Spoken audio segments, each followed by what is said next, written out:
Olá pessoal, tudo bem com vocês? Espero que sim. Eu sou Alberto Pilati aqui do Paleoblog e se você aí gosta de dinossauros assim como eu, você com certeza deve conhecer esse carinha aqui, ó. É o Parasaurolophus, um famoso dinossauro com crista aí do período Cretáceo que vocês já devem ter visto em vários filmes, séries, livros, jogos, qualquer mídia, qualquer brinquedinho de dinossauro tem um Parasaurolophus aí no meio. É um dinossauro bastante popular e bastante famoso e é muito característico justamente por causa da sua famosa crista craniana ali. Mas uma pergunta que muita gente ainda se questiona é: para que servia a crista do Parasaurolophus? Para que ele tinha uma estrutura tão grande? Para que ela era usada? Qual que é a serventia de um animal desenvolver uma crista desse jeito? É isso que a gente vai discutir no vídeo de hoje, logo após a vinheta. Vem comigo.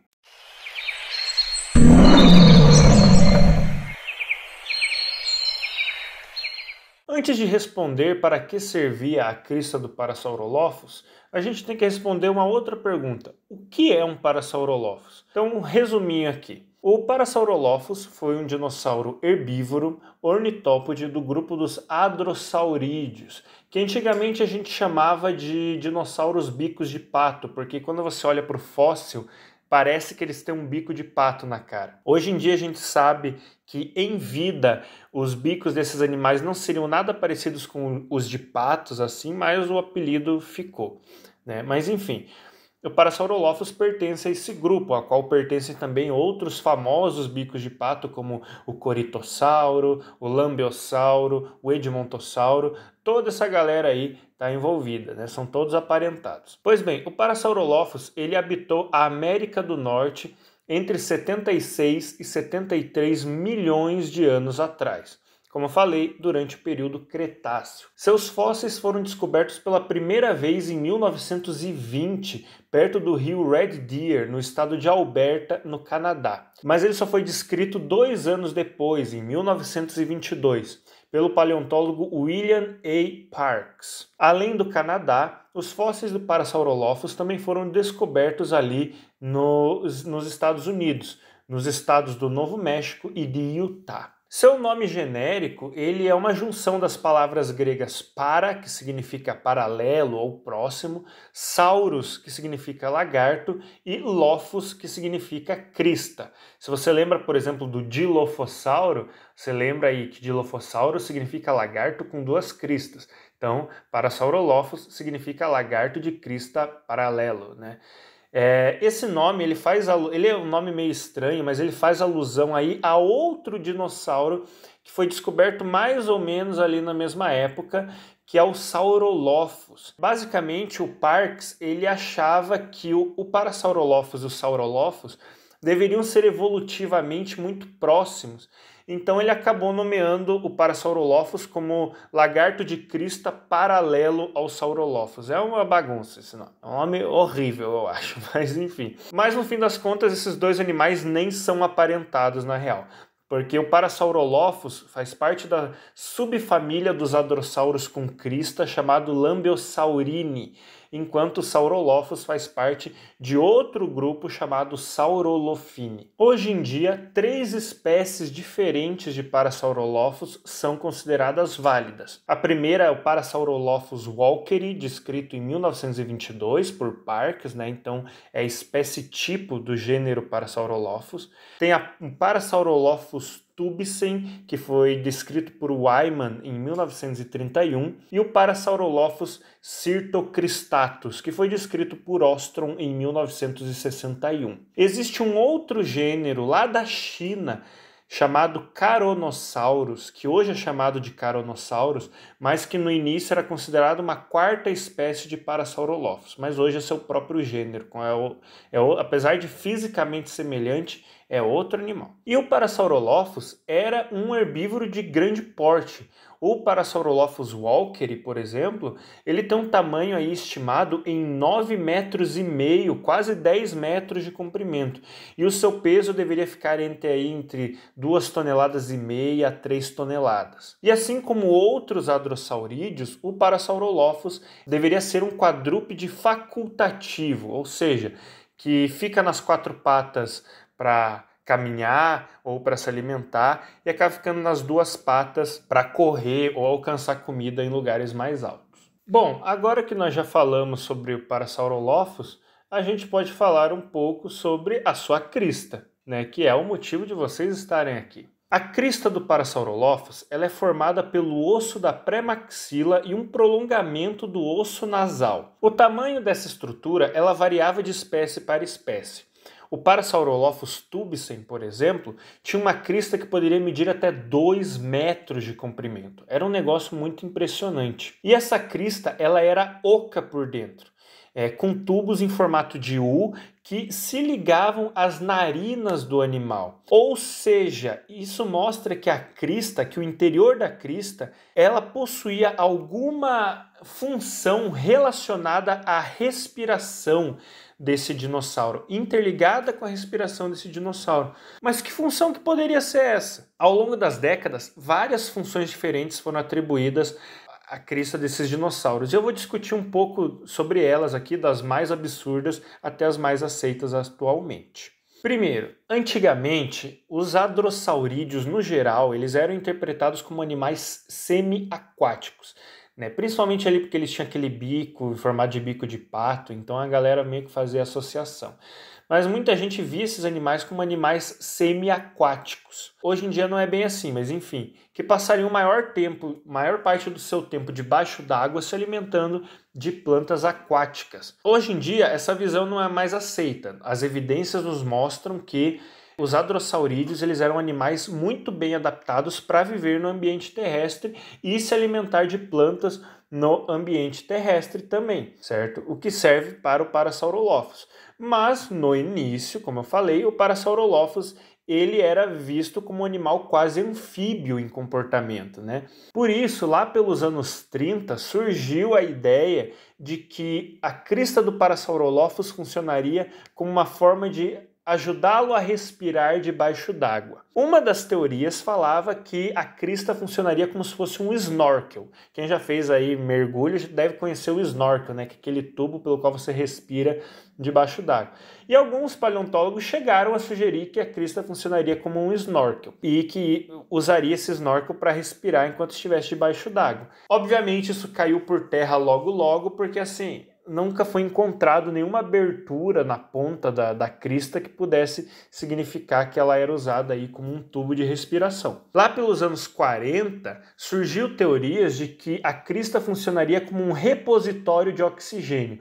Então, o animal ele iria respirar na superfície, ia armazenar oxigênio dentro da crista e assim ia poder passar um bom tempo ali debaixo d'água só respirando o oxigênio dentro da crista. O problema é que assim, a crista ela não era grande o suficiente para armazenar oxigênio por um tempo que fosse significativo para o animal.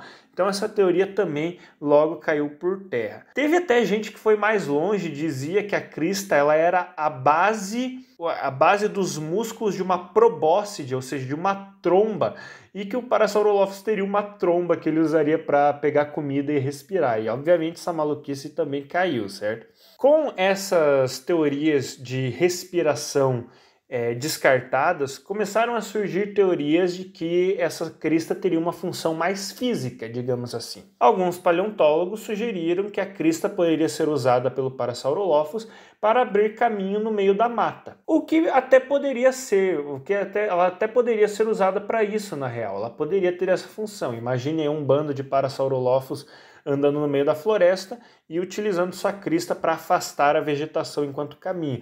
Isso realmente poderia funcionar, mas é muito improvável que uma estrutura tão complexa e tão chamativa assim, tão grande assim, né, tivesse evoluído só para funcionar aí para afastar a vegetação, né? Poderia ser uma função secundária, mas com certeza não seria uma função principal. Outros pesquisadores chegaram a falar que a crista serviria para o combate, que o Parasaurolophus utilizaria sua crista para lutar contra rivais ou lutar aí até contra predadores. Só que se a gente for ver, a crista, se a gente for ver de uma maneira estrutural, ela era muito frágil. Então se o Parasaurolophus ficasse batendo a cabeça dele, invariavelmente essa crista iria quebrar. E vocês têm que lembrar que eu falei que essa crista ela está conectada com o sistema respiratório do animal. Então, se a crista fosse quebrada, danificada, isso ia interferir na própria respiração do animal. Então, não é muito inteligente utilizar uma estrutura dessas como se fosse uma arma. Existe também uma teoria de que a crista do Parasaurolophus serviria como uma forma serviria como uma estrutura de termorregulação. Na biologia, o termo termorregulação ele é usado para descrever aí o ato de você regular sua temperatura corporal de qualquer forma que seja.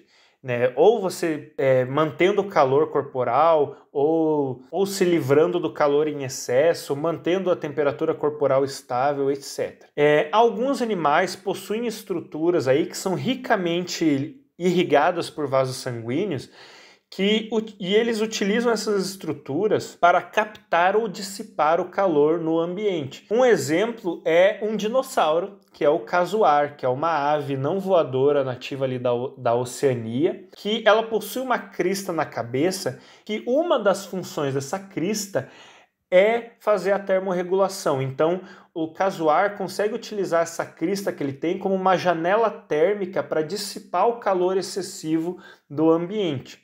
Então, talvez a crista do Parasaurolophus tivesse uma função semelhante. Como eu falei, assim como o ato de afastar a vegetação, talvez essa não fosse a função primária dessa crista, mas deveria ser aí algum tipo de função secundária. Mas a função principal que é imaginada para a crista do Parasaurolophus é a função de exibição. Para muitos pesquisadores, a crista do Parasaurolophus e as cristas de outros hadrossaurídeos eram utilizadas para o exibicionismo. Quando nós vemos alguns animais modernos que possuem cristas e outras estruturas muito chamativas na cabeça, a gente vê que, no geral, essas estruturas são utilizadas como uma forma de exibição. Seja uma forma de exibição sexual para você atrair um parceiro para a reprodução, seja uma forma de comunicação ali com outros indivíduos da mesma espécie, seja uma forma até de intimidar rivais e potenciais predadores, né? Quando a gente olha para o Parasaurolophus, a crista dele não é pouca coisa, é uma estrutura muito chamativa, ela se destaca demais nesse animal. Então, a principal teoria relacionada à crista do Parasaurolophus é que ela serviria como uma forma de exibição. E é um negócio muito interessante que porque esses animais possuem estruturas de exibição na cabeça, né? Porque geralmente a cabeça dos animais ela está na linha de visão dos olhos de um potencial parceiro, né? Então, por exemplo, se tem um Parasaurolophus na frente de outro Parasaurolophus, a visão de um está na altura da cabeça do outro. Então, você ter uma estrutura super chamativa na sua cabeça já é uma forma ali de chamar a atenção no primeiro plano ali, digamos, do seu parceiro, do seu companheiro, até mesmo do seu rival. Fica aí a dica, se você vê um animal com uma estrutura muito grande, muito chamativa na cabeça, essa estrutura provavelmente, a principal função dela é a de display, né? Seja display sexual, seja para outras formas de exibicionismo aí. E a gente vê isso muito em várias espécies de dinossauros atuais, né? Só você vê essa montoeira aí de espécies de aves que possuem cristas ou penachos, né, na cabeça. Mas, mais importante do que a exibição visual, muitos paleontólogos acreditam que a crista do Parasaurolophus teria uma função de exibição auditiva também. Como assim auditiva? Bom, em 1931, o Carl Wieman ele estava fazendo a descrição do Parasaurolophus tubicen e ele notou que as passagens de ar dentro do crânio do Parasaurolophus eram semelhantes às passagens de ar encontradas nos crânios de cisnes e sugeriu que essas passagens de ar pudessem ser usadas para produzir sons. Assim como nos cisnes, as passagens de ar nas cristas deles ajudam eles a produzirem sons também. Depois desse estudo de Wieman, vários pesquisadores então começaram a testar aí essa teoria da exibição sonora, né, da produção de sons através das cristas, não só do Parasaurolophus, mas de outros Lambeosaurini que também possuem cristas ocas, como o Corytossauro e o Lambeossauro, por exemplo. Em 1981, por exemplo, o pesquisador David B. Weishampel, o nome está aparecendo aí na tela, porque eu acho que eu pronunciei errado, mas ele analisou essa possível vocalização produzida pelas cristas desses animais e ele conseguiu obter ali os dados de que o Parasaurolophus walkeri ele seria capaz de produzir sons entre 48 e 240 Hz, enquanto o Parasaurolophus Syrtocristatus produziria sons ali entre 75 e 375 Hz. Mas como que esses animais produziriam esses sons? Como eu já falei aqui várias vezes, as aberturas no interior da crista do Parasaurolophus estavam interligados com o sistema respiratório desse animal. Então esse animal, pelo próprio movimento de ar, pela inspiração e expiração, ele seria capaz de produzir sons dentro da sua crista. Ele transformaria a crista numa espécie de câmara de ressonância de ar para produzir sons. Então, se ele forçasse o ar para sair ali pela crista, né, porque tem que percorrer todo o caminho da crista aqui para sair pelo nariz, o Parasaurolophus conseguiria produzir um som, e um som bastante poderoso. E essa teoria de que a produção de som seria uma das principais funções da crista do Parasaurolophus, se ficou ainda mais forte em 1975, quando James A. Hobson publicou um estudo que mostrava que dinossauros hadrossaurídeos, principalmente Lambeosaurini, tinham uma audição muito aguçada. Então, para esses animais, a audição deles era muito importante. E se geralmente animais possuem uma audição muito importante, então produzir sons acaba se tornando, né, ter diferentes tipos de vocalização, acabam se tornando aí uma questão muito interessante para se avaliar, né? Afinal, se você tem um ouvido tão sensível, é porque você precisa escutar sons diferenciados. Mas e como que seria esse som que eles produziriam?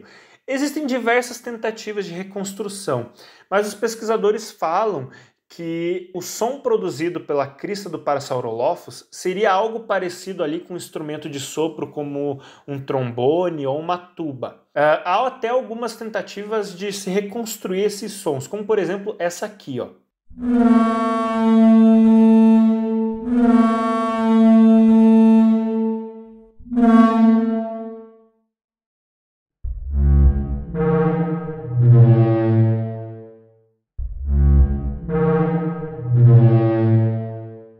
Ouviram? Um pouco assustador, inclusive, mas muito interessante. Então, qual é o veredito? Para que servia a crista do Parasaurolophus?